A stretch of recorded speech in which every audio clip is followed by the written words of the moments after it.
प्रिया की सच्चाई सामने आने के बाद, यादव जी की गहन जांच पड़ताल के बाद यह पूरी तरह साबित हो गया कि प्रिया वास्तव में साक्षी देवी की बेटी थी। महाराज ने उसे स्वीकार कर लिया और अब वह आधिकारिक रूप से भैरव साम्राज्य की दूसरी राजकुमारी बन गई। इस पूरे घटनाक्रम के दौरान एक लंबा समय बीत गया। महल में कई बदलाव हुए, लोगों के व्यवहार बदले, चर्चाएं बदली और अब हर कोई प्रिया के नए स्थान और उसके भविष्य को लेकर बातें कर रहा था। लेकिन इन सबके बीच शिवांगी ने न कुछ जानने की कोशिश की, न ही इस विषय पर कोई बात की। वह ऐसे व्यवहार कर रही थी जैसे कुछ हुआ ही नहीं। उसके चेहरे पर न आश्चर्य था, न क्रोध, न ही कोई प्रश्न। वह हर दिन अपनी दिनचर्या का पालन करती रही, बिना किसी बदलाव के, बिना किसी शिकायत के, बिल्कुल पहले की तरह। सुबह समय पर उठना, अपने कार्य पूरे करना, पुस्तकें पढ़ना, प्रशिक्षण लेना और फिर अपने कामों में व्यस्त हो जाना, मानो उसके जीवन में कुछ बदला ही न हो। जब प्रिया महल आई तो उसके साथ एक दासी भी आई थी। यही दासी उसकी माँ के निधन के बाद उसे संभालती आई थी। उसने हर परिस्थिति में प्रिया का साथ दिया था, इसलिए अब वह प्रिया की व्यक्तिगत सेविका के रूप में महल में काम करने लगी। महल के लोग भी धीरे धीरे इस नई व्यवस्था को स्वीकार करने लगे। अगली सुबह डाइनिंग हॉल में एक शांत और अनुशासित वातावरण था। शिवांगी डाइनिंग टेबल पर बैठकर नाश्ता कर रही थी। उसकी हर हरकत हमेशा की तरह शिष्ट, संयमित और व्यवस्थित थी। तभी प्रिया वहां आई और उसके साथ बैठकर नाश्ता करने की अनुमति मांगी। शिवांगी ने बिना किसी भाव के उसकी ओर देखा और शांत स्वर में कहा, तुम्हें हमारी मंजूरी लेने की कोई आवश्यकता नहीं है। अगर बैठना चाहती हो तो बैठ सकती हो, नहीं बैठना चाहती तो मत बैठो। उसकी आवाज में न अपनापन था, न दूरी, बस एक साधारण सा उत्तर था। यह सुनकर प्रिया तुरंत कुर्सी पर बैठ गई। अब वह चुपचाप शिवांगी को देख रही थी, जो शिष्टाचार पूर्वक अपना नाश्ता कर रही थी। दासियों ने प्रिया को भी नाश्ता परोसा। कुछ क्षणों तक सब सामान्य रहा, लेकिन तभी गलती से उसके हाथ से चम्मच गिर गया। ठन, धातु की आवाज पूरे कक्ष में गूंज उठी। पूरा कक्ष अचानक शांत हो गया, जैसे समय ही एक पल के लिए थम गया हो। सभी उसकी ओर देखने लगे। प्रिया ने शर्मिंदगी और लाचारी से सिर झुका लिया और बोली, हमें क्षमा करें, हमें नहीं पता कि यह सब कैसे इस्तेमाल किया जाता है। हम सच में दिल से आप सभी से माफी मांगते हैं। उसकी आवाज में असहायता थी। कम से कम बाहर से तो ऐसा ही प्रतीत हो रहा था। यह दृश्य पहले भी हो चुका था, पिछले जीवन में भी। तब शिवांगी ने उसे शिष्टाचार न आने की वजह से डांटा था, जिसके बाद हर किसी के मन में प्रिया के लिए सहानुभूति जग गई थी, क्योंकि वह एक सामान्य लड़की की तरह पली बड़ी थी और महल के तौर तरीकों से अनजान थी। और उसी घटना के बाद लोगों के मन में धीरे धीरे शिवांगी की छवि कठोर बननी शुरू हो गई थी। लेकिन इस बार शिवांगी की आंखों में एक अलग ही चमक थी। वह सब समझ रही थी। उसके चेहरे पर कोई प्रतिक्रिया नहीं थी, लेकिन उसकी शांत आंखें बहुत कुछ कह रही थीं। उसे अच्छी तरह पता था कि सामने जो हो रहा है वह उतना मासूम नहीं है जितना दिखाया जा रहा है। प्रिया की चाल और शिवांगी का जवाब। शिवांगी ने अपने हाथ में रखे चम्मच और छुरी को एक ओर रख दिया। फिर उसने प्रिया को गौर से देखा। उसकी निगाहें स्थिर थीं। वह जानती थी कि यह सब नाटक था, लेकिन उसने अपने चेहरे पर इसका कोई संकेत नहीं आने दिया। कुछ क्षणों की चुप्पी के बाद उसने शांत स्वर में कहा, क्षमा मांगने की आवश्यकता नहीं है। तुम्हें इन सभी चीजों की आदत नहीं है, इसलिए शायद यह हुआ होगा। लेकिन चिंता मत करो, जिसने हमें शिष्टाचार सिखाया था वही तुम्हें भी सिखाएगा। हमने उन्हें बुलवा लिया है ताकि भविष्य में तुमसे ऐसी गलतियां न हो। उसके शब्द सामान्य थे, लेकिन उनके भीतर एक गहरा अर्थ छिपा हुआ था। इतना गहरा कि कुछ समझदार दासियां तुरंत उसे समझ गईं। और प्रिया, वह कुछ क्षणों के लिए चुप हो गई, मानो उसे इस उत्तर की बिल्कुल भी उम्मीद न रही हो। शिवांगी की सधी हुई चाल। यह कहते हुए शिवांगी अपनी कुर्सी से उठ गई और वहां से जाने लगी। उसकी चाल हमेशा की तरह शांत, संतुलित और गरिमामयी थी, मानो अभी अभी कुछ हुआ ही न हो। नीला भी तुरंत उसके पीछे पीछे चली गई। दोनों धीरे धीरे डाइनिंग हॉल से बाहर निकल गईं। उनके जाते ही वहां मौजूद अन्य दासियां सोचने लगीं कि राजकुमारी शिवांगी कितनी दयालु है, जिसने उनका जन्मदिन खराब किया उसी पर इतनी कृपा दिखा रही हैं। उन्होंने न अपमान किया, न कटु शब्द कहे, बल्कि उसकी सहायता करने का निर्णय लिया। यह सोचते ही सभी ने घृणा से प्रिया की ओर देखा। कुछ दासियों के चेहरे पर निराशा थी तो कुछ के चेहरे पर असंतोष। फिर एक एक करके वे वहां से चली गईं और प्रिया वह अपनी जगह पर बैठी रह गई। उसके चेहरे पर एक क्षण के लिए असहजता उभरी, क्योंकि शायद इस बार उसकी योजना वैसी सफल नहीं हुई थी जैसी वह चाहती थी। प्रिया का गुस्सा। सभी के जाने के बाद प्रिया अपनी जगह पर जमी रही। उसकी मुट्ठियां कसकर बंद थीं। उसके नाखून उसकी हथेलियों में धंस चुके थे, लेकिन उसे उसका भी एहसास नहीं हो रहा था। वह अपना गुस्सा दबाने की कोशिश कर रही थी। उसके चेहरे पर हल्की मुस्कान थी, लेकिन उसकी आंखों में स्पष्ट रूप से झुंझलाहट दिखाई दे रही थी। शायद उसे बिल्कुल भी उम्मीद नहीं थी कि उसकी योजना इतनी आसानी से असफल हो जाएगी। उसने गहरी सांस ली और खुद को शांत करने का प्रयास किया, लेकिन उसके भीतर धीरे धीरे क्रोध जमा हो रहा था। 1 हफ्ता बीत चुका था। इस दौरान शिवांगी अपने सामान्य दिनचर्या में व्यस्त रही। उसके जीवन में कोई विशेष परिवर्तन नहीं आया। वह हमेशा की तरह अपने कार्य पूरे कर रही थी, लेकिन उसे पता चला कि प्रिया महल के दास दासियों से दोस्ती करने की कोशिश कर रही थी। वह उनसे बात करती, उनकी मदद करने का दिखावा करती और हर समय अपने भोलेपन व सरलता का प्रदर्शन करती रहती। लेकिन किसी ने उसे अच्छी प्रतिक्रिया नहीं दी। हर कोई उससे एक सम्मानजनक दूरी बनाए हुए था। कुछ लोग औपचारिक व्यवहार कर रहे थे तो कुछ लोग उसे पूरी तरह नजरअंदाज कर रहे थे, क्योंकि पिछले कुछ दिनों में सभी ने शिवांगी के व्यवहार को भी देखा था और उसी कारण लोगों के मन में पहले जैसा भ्रम नहीं रह गया था। हर बार की तरह शिवांगी महल के मैदान में खड़ी होकर अपनी तलवारबाजी का अभ्यास कर रही थी। सुबह की हल्की धूप उसके ऊपर पड़ रही थी। ठंडी हवा उसके लंबे बालों को धीरे धीरे हिला रही थी। उसके हाथों में पकड़ी तलवार हवा को चीरती हुई तेज आवाजें उत्पन्न कर रही थी। उसकी हर हरकत सटीक, नियंत्रित और बेहद प्रभावशाली थी। ऐसा लग रहा था मानो वर्षों का अभ्यास उसके शरीर की हर गतिविधि में समा चुका हो।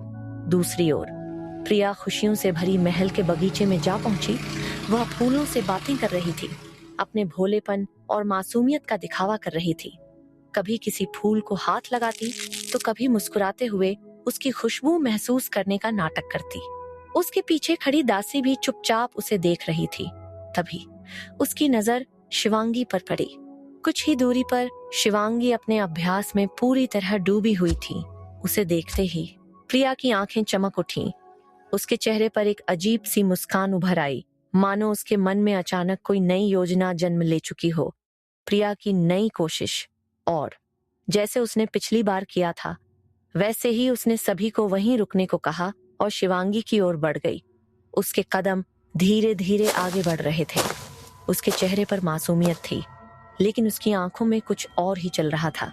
शिवांगी अपना अभ्यास कर ही रही थी कि तभी उसके कानों में एक आवाज पड़ी, प्रणाम बहन शिवांगी। शिवांगी तुरंत रुक गई।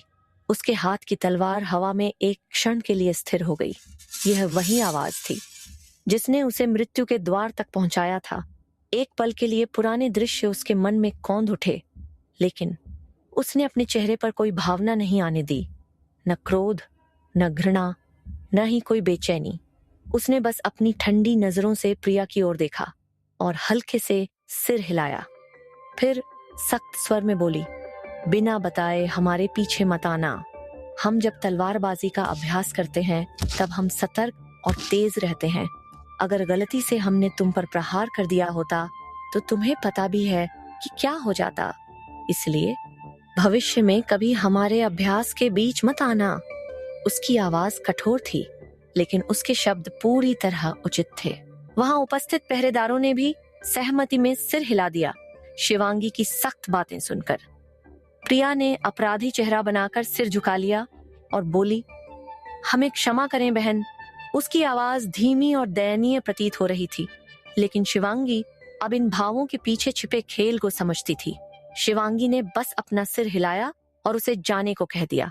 फिर वह दोबारा अभ्यास करने के लिए पीछे मुड़ी। उसने तलवार को फिर से अपने हाथों में मजबूती से पकड़ लिया, लेकिन तभी प्रिया की आवाज वापस उसके कानों में गूंजी।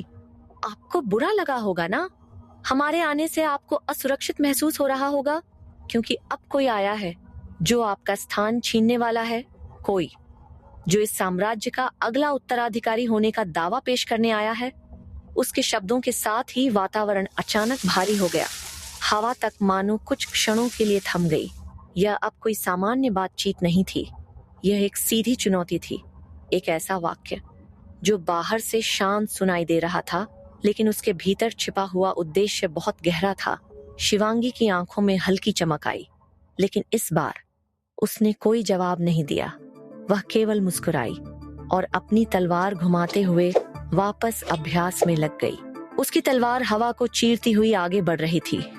हर वार पहले की तरह सटीक और शक्तिशाली था, मानो उसने अभी अभी जो कुछ सुना था उसका उस पर कोई प्रभाव ही न पड़ा हो। लेकिन जो लोग उसे अच्छी तरह जानते थे वे समझते थे कि उसकी यह शांति कभी भी साधारण नहीं होती। यह वही शांति थी जो किसी बड़े निर्णय से पहले दिखाई देती थी। शिवांगी का जवाब एक सख्त चेतावनी। प्रिया की बात सुनते ही शिवांगी की आंखों में हल्की सी चमक आ गई। उसने धीरे से पीछे मुड़कर प्रिया को देखा। कुछ क्षणों तक उसकी आंखें प्रिया पर स्थिर रहीं, इतनी स्थिर कि प्रिया को स्वयं असहज महसूस होने लगा। फिर हल्की मुस्कान के साथ खड़े स्वर में बोली, प्रिया, यही नाम है ना तुम्हारा? अब हमारी बात कान खोलकर सुनो और ध्यान से समझो। उसकी आवाज बहुत ऊंची नहीं थी, लेकिन उसके शब्दों में ऐसा अधिकार था कि आसपास की हवा तक भारी महसूस होने लगी। हमारी चीज पर किसी और की नजर? पहली बात, जो चीज हमारी होती है उस पर हाथ तो क्या, किसी और की नजर तक हम बर्दाश्त नहीं करते। इसलिए ये सपने देखना बंद कर दो। उसकी आवाज में ऐसा आत्मविश्वास था जिसमें जरा भी हिचकिचाहट नहीं थी, मानो वह कोई चेतावनी नहीं बल्कि एक अटल सत्य सुना रही हो। मुकुट राजकुमारी का असली अर्थ समझो। दूसरी बात, उत्तराधिकारी बनने का ख्वाब देख रही हो? तुम शायद भूल रही हो कि हम इस राज्य की मुकुट राजकुमारी हैं। क्या तुम्हें इसका मतलब पता है? मुकुट राजकुमारी यानी इस राज्य की अगली महारानी। और अगर कोई हमारे इस स्थान को हिलाने की कोशिश करेगा तो वह जीवित नहीं बचेगा। आखिरी शब्दों के साथ ही उसके चेहरे की मुस्कान और भी हल्की हो गई, लेकिन उसकी आंखों की ठंडक कई गुना बढ़ चुकी थी। उसके शब्दों में कोई जल्दबाजी नहीं थी। यही बात उन्हें और अधिक भयावह बना रही थी। हमें असुरक्षित क्यों महसूस होना चाहिए? अब बताओ, हमें तुमसे किस बात पर असुरक्षित महसूस होना चाहिए? हमें डराने की कोशिश करने से पहले अपनी हैसियत अच्छी तरह समझ लेना, क्योंकि अगर हमने तुम्हें सबक सिखाने की ठान ली तो तुम क्या, कोई भी हमें हरा नहीं पाएगा। यह कहते हुए शिवांगी ने प्रिया की ओर गहरी ठंडी निगाहों से देखा। उसकी नजरें बिल्कुल स्थिर थीं। उनमें न क्रोध था न उत्तेजना, बल्कि एक ऐसा आत्मविश्वास था जो वर्षों की मेहनत, अनुभव और अधिकार से जन्म लेता है। फिर उसने हल्की कुटिल मुस्कान दी। प्रिया को अंदाजा भी नहीं था कि शिवांगी इतनी शांत लेकिन इतनी खतरनाक प्रतिक्रिया देगी। वह शायद किसी भावनात्मक प्रतिक्रिया की उम्मीद कर रही थी।